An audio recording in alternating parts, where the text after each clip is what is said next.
So let us consider one more example of base class pointer accessing the derived class object. In this class we will use two derived classes. Okay, so first let us create the base class base, and in this class, in the public section, let us create some function show, and let us print something here.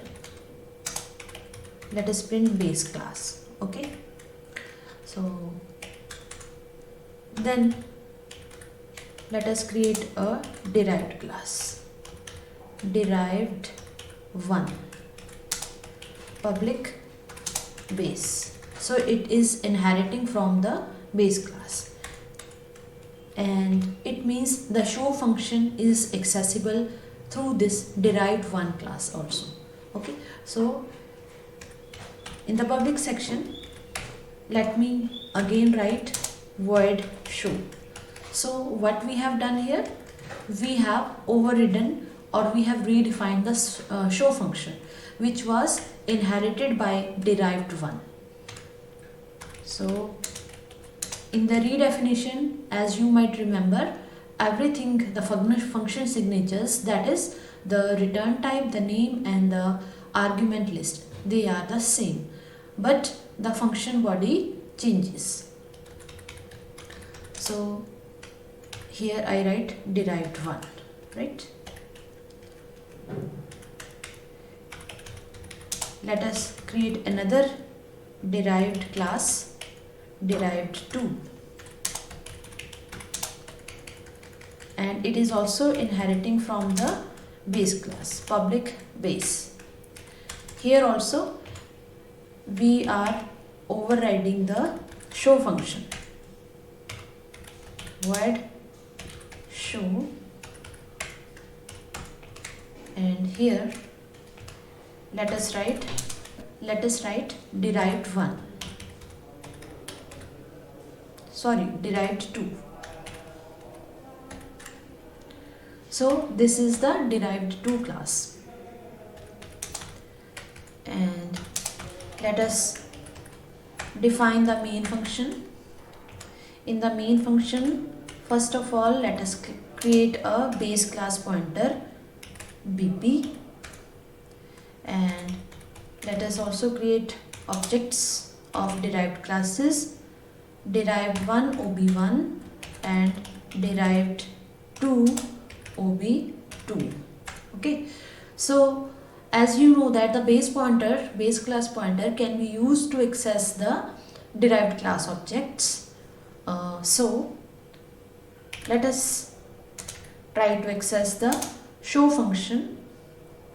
First of all, let us assign the address of OB1 to BP. Okay, so derived 1 object OB1 is pointed to by BP.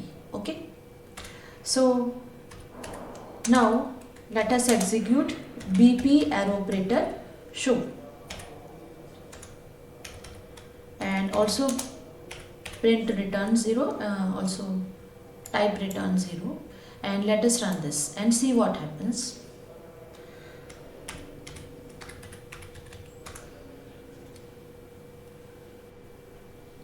So it is printing base class. What is happening here?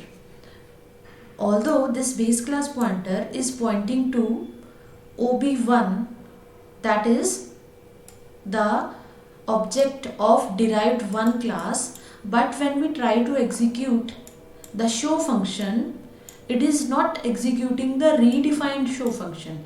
It is not executing this redefined show function in derived 1, but it is executing the base class function. In the previous example, I was not able to show this, okay, because the function definitions in that example, they were not able to distinguish whether we are executing the base class function or whether we are executing the derived class function. But in this example, it is quite clear that when we try to execute a function of a derived class object, instead of executing the derived class object, it is executing the original base class function. Okay, so now let us try to assign the address of OB2 to BP. Okay, and BP, it means now it is pointing to OB2, and when we try to execute show, now you might have guessed what will be the output. The output is same. Again, it is giving us base class. So although this base class pointer is pointing to derived class objects, here it is pointing to OB1, here it is pointing to OB2, but when we try to execute a function through this pointer, then it is always executing the base class function. It is not executing the overridden derived class function.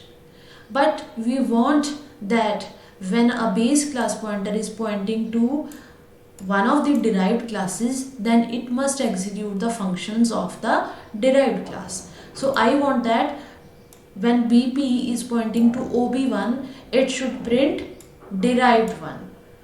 It should execute the show function in derived one. Similarly, I want that when BP is pointing to OB2, then it must print derived 2. That is, it must execute the show function of derived 2 class. How to achieve this?